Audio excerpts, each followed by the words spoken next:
Imagine leaving the world you know to build a home in a wild, unexplored territory. You clear the land, raise children, and build a community.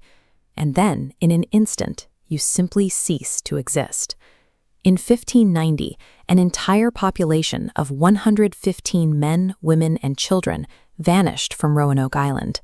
They left behind no bodies, no weapons, and no evidence of a struggle.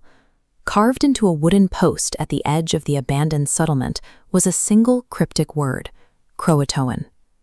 For over 4 centuries, historians and scientists have treated Roanoke as a forensic puzzle, searching for the logic behind America's oldest unsolved disappearance. The 1587 expedition, led by John White, arrived with a specific purpose: permanent settlement. These were civilian families seeking a fresh start, far removed from the hardened military outposts of the past. History was made here with the birth of Virginia Dare, the first English child born in the Americas. Her arrival anchored the colony's future in vulnerable human terms. That future quickly became precarious. Food supplies dwindled within weeks, and the colonists reported the unsettling feeling of being watched by local tribes from the shadows of the forest. John White made a desperate, calculated gamble to save his family. He sailed back to England for a 3-month supply run, leaving the 115 settlers entirely defenseless in the wilderness. White arrived in England just as the Spanish Armada launched its massive naval assault. In response, the English crown seized every available ship. White was physically trapped on the docks, watching his return window slam shut. The promised 3-month lifeline stretched into 3 years of isolation. An ocean away, the settlers were cut off from all support and all communication. White spent those 3 years wondering if his daughter and granddaughter were starving in the woods or being hunted by the figures in the shadows. The colonists were victims of global logistics. This map shows the insurmountable barrier created by the Atlantic, effectively sacrificing 115 souls to a war being fought thousands of miles away. By August 1590, White finally returned to the Roanoke beach. He shouted names and sang English songs into the tree line, but heard only the sound of the waves.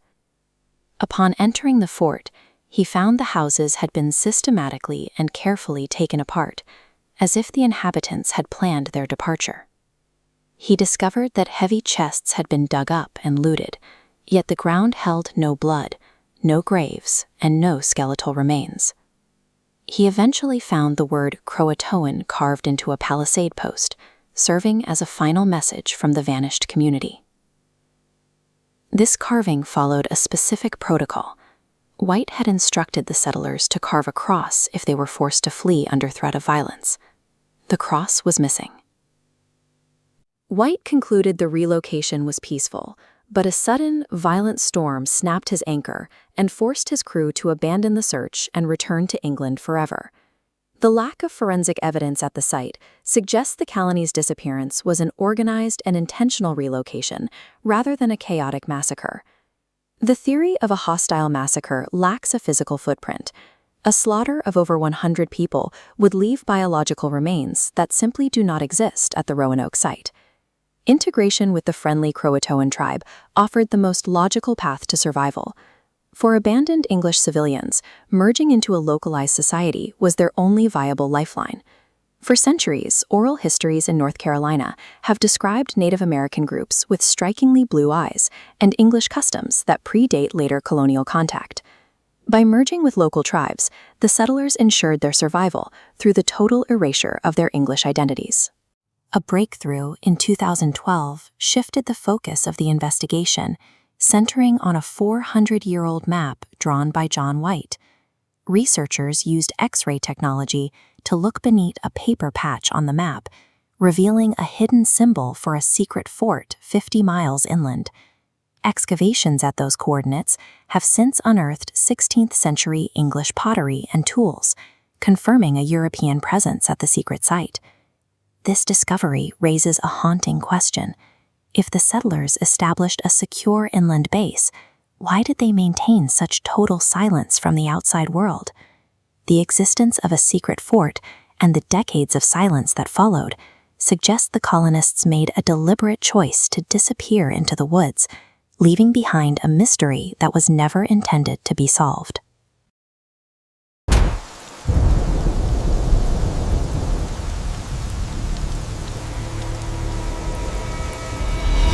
On the eve of Thanksgiving, 1971, a heavy, relentless rain fell over Portland, Oregon. Inside the airport, holiday crowds pushed toward their gates, unaware that one of the most studied crimes in American history was about to begin right at a ticket counter. A man carrying a black attaché case approached the Northwest Orient Airlines counter and paid cash for a one-way ticket to Seattle. He gave the name Dan Cooper. He was mid-40s, wearing a sharp business suit, a white shirt, and dark sunglasses he never removed. Once on board Flight 305, Cooper took seat 18C in the rear of the Boeing 727. He lit a cigarette, ordered a bourbon and 7-Up, and then calmly waited for the plane to reach cruising altitude. Shortly after takeoff, he caught the eye of flight attendant Florence Schaffner and slipped a piece of paper into her pocket. Thinking he was just another lonely businessman handing out his phone number, she simply didn't bother to look at it. Cooper's corporate persona acted as a high-stakes disguise. By looking and acting like a common executive, he walked past airport security and boarded the aircraft without raising a single suspicion. Cooper leaned closer to the attendant. "Miss," he whispered, "you'd better look at that note. I have a bomb." Schaffner opened the note. In neat, all-capital letters, it demanded $200,000 in currency, 4 parachutes, and a fuel truck standing by in Seattle. To demonstrate the weight of his demands, Cooper opened his briefcase. Inside, Schaffner clearly saw 8 red cylinders attached to wires and a large battery. The threat was no longer theoretical. For 2 hours, the plane circled Seattle while the FBI scrambled to gather the ransom. In the cabin, the 36 other passengers remained oblivious, told only that a minor mechanical issue was delaying their arrival. Cooper had neutralized the crew and dictated the terms of the hijacking without causing a panic, effectively weaponizing the commercial airliner. Once the money was delivered in Seattle, Cooper released the passengers but kept the pilots and 1 attendant as hostages. As the plane refueled, he issued a highly specific set of flight instructions. This diagram compares a standard flight path with Cooper's requirements. He ordered the pilots to fly toward Mexico City at exactly 10,000 feet, with the landing tear down and the wing flaps set to 15 degrees. Most critically, he demanded a speed of just 150 knots. At this speed, wind resistance is low enough to exit the aircraft without being killed by the slipstream. Cooper was calculating the exact physics required for mid-air survival. His final requirement was that the cabin remain unpressurized. This ensured that the rear air stair door could be opened manually against the outside air pressure once they were in flight. These specific flight parameters suggest the hijacker possessed a technical fluency with Boeing airframes and paratrooping mechanics, typically found in military contractors or elite flight crews. At 7:40 p.m., the jet took off again, flying straight into a freezing winter storm. The temperature outside was sub-zero, and visibility was non-existent. Cooper ordered the remaining attendant into the cockpit and told her to lock the door. He was now alone in the unpressurized cabin. At 8 p.m., a warning light flashed in the cockpit. The rear stairs had been deployed into the night. The pilots felt a massive shift in air pressure as Cooper stepped off the stairs. He plunged at 200 miles per hour into the pitch-black wilderness of the Cascade Mountains. Cooper had completed a flawlessly engineered mechanical exit, only to hurl himself into a lethal, unpredictable force of nature, instantly vanishing from the physical world. The military launched Operation Norjack, one of the most extensive manhunts in history. They combed the rugged Washington terrain for months, but the search yielded no body or parachute. The FBI's primary source of physical evidence was a single item left behind on the plane: Cooper's cheap black clip-on tie. Decades later, using advanced electron microscopes, scientists discovered something hidden in the tie's fabric: microscopic particles of pure titanium. In 1971, pure titanium was incredibly rare. It was used almost exclusively in secretive aerospace projects and chemical plants, often within highly restricted military contractor facilities. This microscopic discovery led investigators to reconsider Cooper's background. pointing toward a disgruntled insider who used the aviation industry's very own technical secrets to facilitate his escape.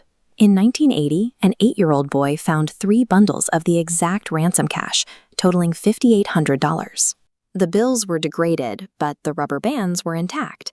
This forensic anomaly, since rubber typically rots in a few years, suggests the money wasn't buried there in 1971.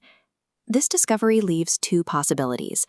Either Cooper survived the jump and buried the money years later, or the river moved his remains in a way that defied natural decay. In 2016, the FBI officially suspended the investigation. After 45 years, the trail went completely cold. By combining a calculated engineering plan with a disappearance into the void, D.B. Cooper executed the ultimate skyjacking and transformed himself into a permanent American legend.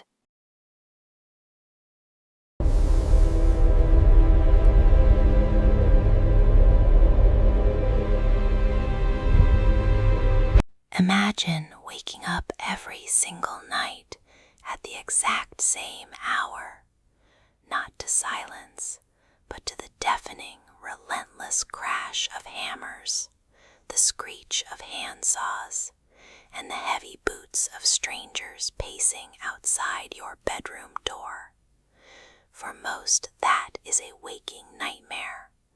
But for Sarah Winchester, one of the wealthiest women in America, it was a deliberate survival tactic. That constant, maddening construction was the only thing keeping her alive.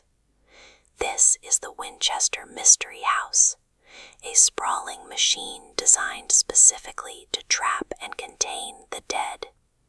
To understand the bizarre architecture of this maze, we have to trace the fortune that paid for every single nail. The money came directly from the Winchester repeating rifle. Across the country, it was known as the gun that won the West. It was a mechanical marvel capable of firing 15 rounds in mere seconds. But that efficiency came with a staggering body count. The rifle was responsible for thousands upon thousands of deaths across the American frontier. Then, abrupt tragedy struck Sarah's own home. Her infant daughter died of a sudden illness, followed shortly by the premature death of her husband, William. Sarah was left shattered and sitting on an inheritance of $20 million, earning an income of $1,000 a day in the 1880s. Consumed by grief and a creeping feeling that she was constantly being watched, she consulted a Boston spiritual medium. The psychic delivered a terrifying diagnosis. A dark cloud of vengeance hung over the family. The spirits of every soldier, every outlaw, and innocent civilian killed by a Winchester rifle were angry, and they were coming for her.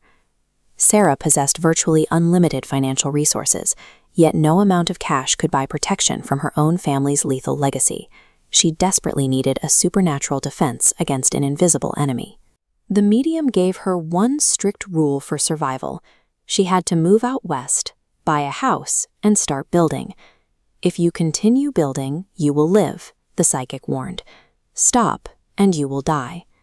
In 1884, Sarah relocated to San Jose, California, purchasing a simple 8-room farmhouse. She immediately hired a crew of carpenters, and for the next 38 years, 24 hours a day, 7 days a week, the hammering never ceased. Yet on this massive construction site, there were no master blueprints. No professional architects were ever hired to draw up plans. Instead, every night at midnight, the mansion's bell would ring. Sarah would lock herself inside a private séance room located in the center of the house, a room with 1 entrance but 3 exits, to consult with good spirits. They would dictate the next day's baffling floor plans, until a 2 a.m. bell banished them until the following night. She was acting as a desperate conduit, translating supernatural instructions directly into physical wood and nails to appease a ghostly mob. The result of those midnight sessions was a massive, disorienting labyrinth. It was carefully designed to confuse and trap the vengeful entities hunting her.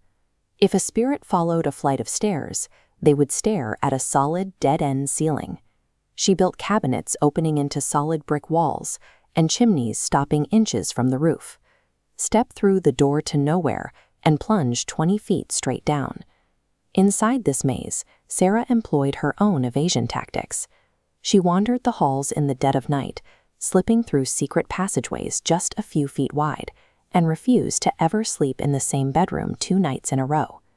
This strange architecture defies all conventional logic, but to a mind consumed by total paranoia, it was a highly functional, calculated machine built to outsmart an invisible enemy.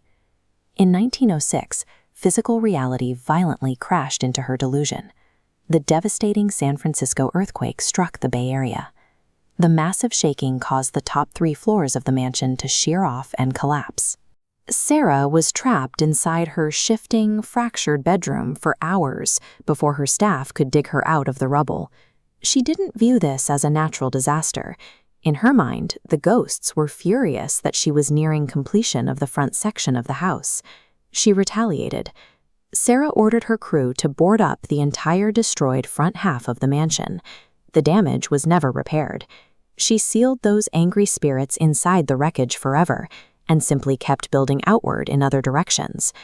The disaster effectively forced the maze to evolve, cementing the cycle of continuous construction as her only path forward. But you cannot outrun death forever, no matter the size of your bank account. On September 5, 1922, Sarah Winchester died peacefully in her sleep. The very moment the foreman received the news, he shouted to the crew, and the carpenters immediately dropped their tools. The halt was so sudden that some workers left nails hammered only halfway into the floorboards, abandoning them exactly where they stood.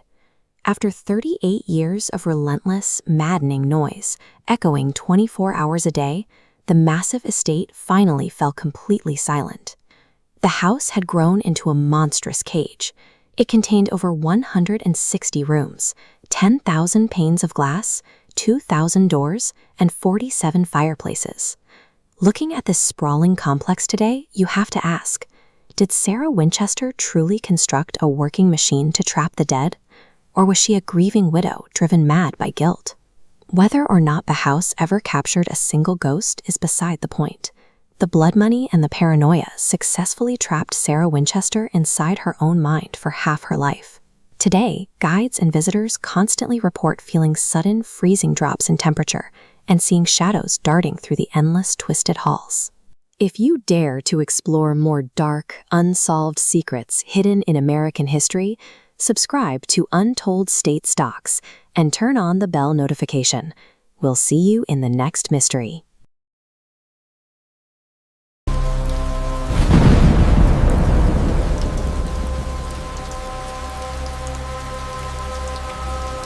Surrounded by the freezing, violent currents of the San Francisco Bay, Alcatraz Island stood as the final stop for the 1950s American justice system. It was designed to house the most notorious and guarded inmates in the country, men like George Machine Gun Kelly, Robert Stroud, and Al Capone. For 29 years, the prison's golden rule held firm. 36 men tried to flee. Every one of them was either caught, shot by the tower guards, or disappeared into the freezing Pacific Ocean. Alcatraz was more than a physical cage. It was a psychological tool. It isolated men in maximum security blocks to remove even the smallest hope of a successful escape. Frank Morris arrived at Alcatraz with an IQ of 133, placing him in the top 2% of the population. He was a bank robber who had spent nearly his entire life moving between foster homes and prison cells. He was joined by John and Clarence Anglin, brothers who grew up swimming in the treacherous waters of Florida, and Alan West, a thief with access to the prison's maintenance tools and paint. The architects of the island built a system to contain brute force. They hadn't designed for an inmate with a genius-level intellect who had 6 months to study the prison's microscopic flaws. The men identified a primary vulnerability in the prison's aging structure. Decades of salty ocean air had slowly corroded the iron and weakened the concrete across the facility. Every night during the prison's music hour, Morris played his accordion as loudly as possible. Behind the noise, the men used stolen spoons and an improvised drill made from a broken vacuum motor to chip away at the unreinforced concrete around their cell vents. To hide the holes from the guards' daily inspections, They painted fake grills out of cardboard and carefully placed them over the damaged vents. Once through the walls, they reached an unguarded 3-foot-wide utility corridor full of plumbing pipes that ran directly behind their cells. This narrow shaft extended 30 feet straight up toward the roof, giving them a hidden space to begin manufacturing their escape equipment. The prison's own structural decay provided the inmates with the space and tools they needed to work outside the view of the guards. Leaving the cell block was only the first step. To reach the mainland, they had to cross 1.5 miles of water, where currents were strong enough to drag a man into the open ocean. Using his maintenance access, Allen West systematically stole over 50 military-grade canvas raincoats and smuggled them into their secret workspace.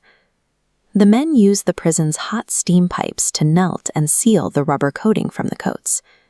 Through this process of vulcanization, they bonded the material into a 14-foot inflatable raft and custom life vests. Working in the shadows of the utility corridor, the inmates had successfully built a functional sea vessel inside one of the world's most secure prisons. To survive, they needed a head start, but Alcatraz guards conducted head counts at strict intervals, and an empty bed would trigger the alarms instantly. They used concrete dust, soap, and toilet paper to sculpt realistic dummy heads, using stolen paint and hair swept from the barbershop floor to give them a lifelike appearance.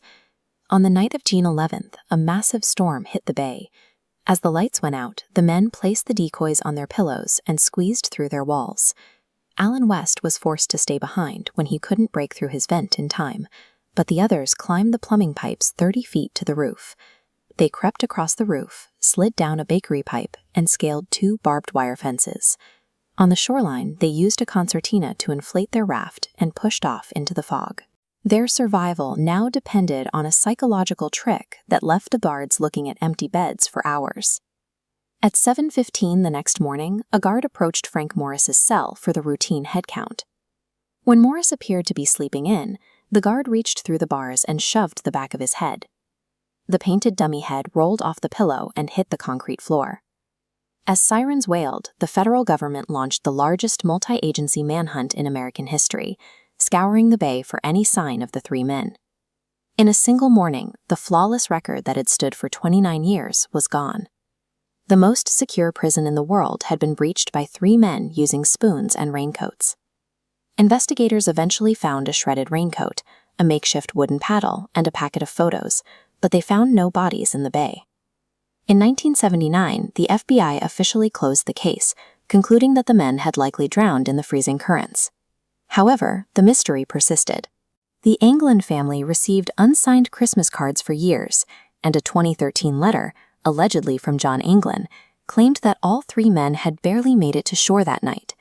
DNA testing on the letter was inconclusive, leaving the ultimate fate of the escapees unknown. Regardless of whether they perished in the bay or vanished into South America, the result was the same. The prison island was no longer defined by its walls, but by the one mystery the FBI could never solve.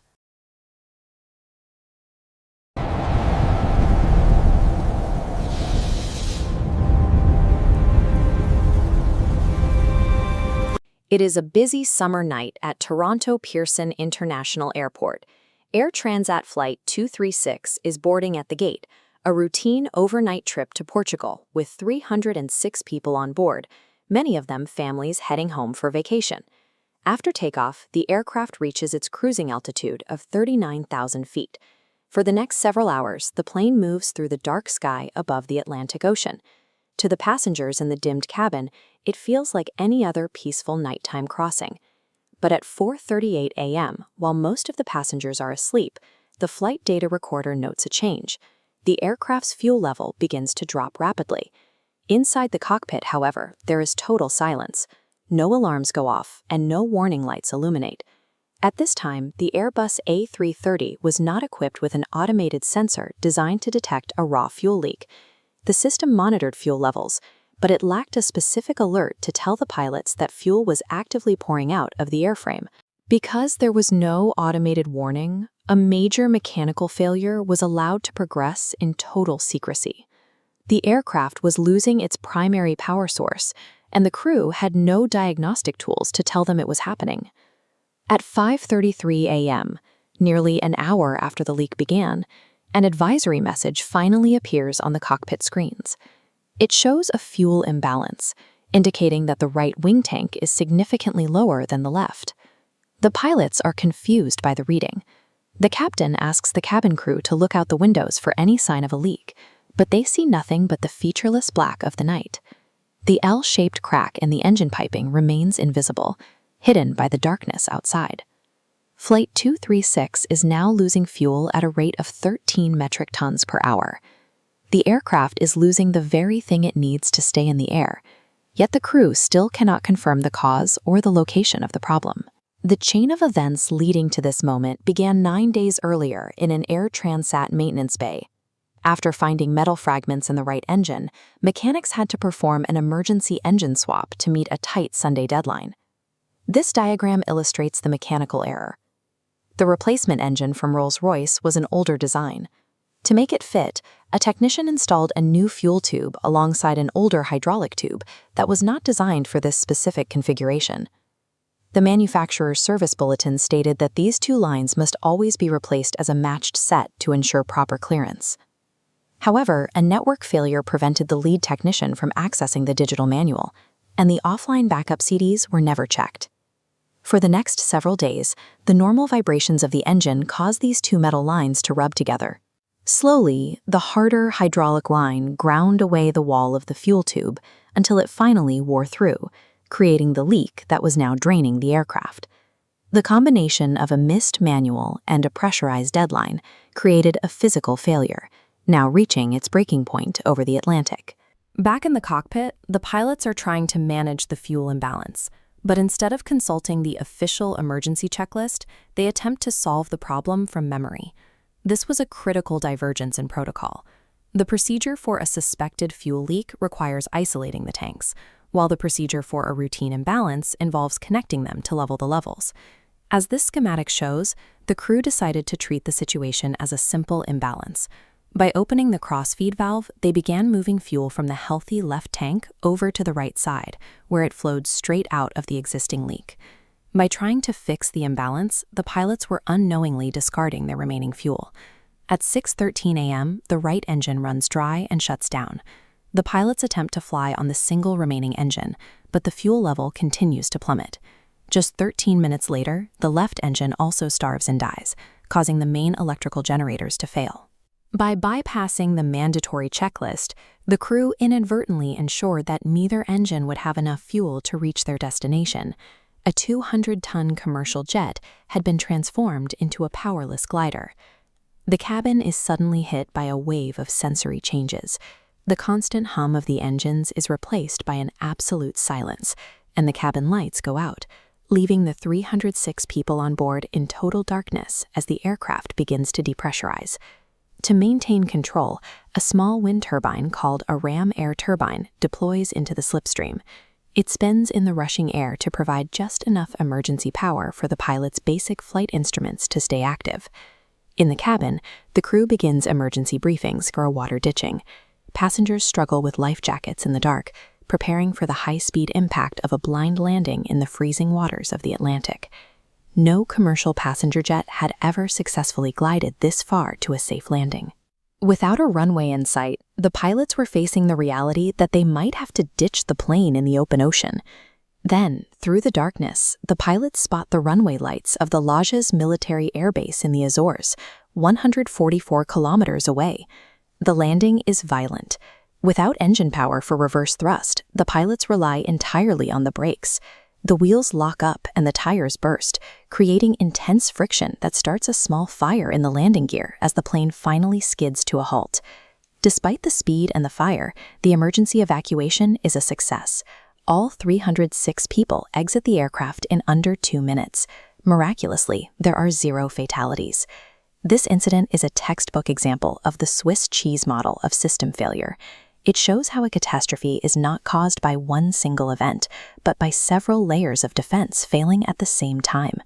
The story of Flight 236 reminds us that in complex systems, disaster is rarely the result of a single explosion. Instead, it is the result of a silent, invisible chain of tiny compromises that finally reach a breaking point.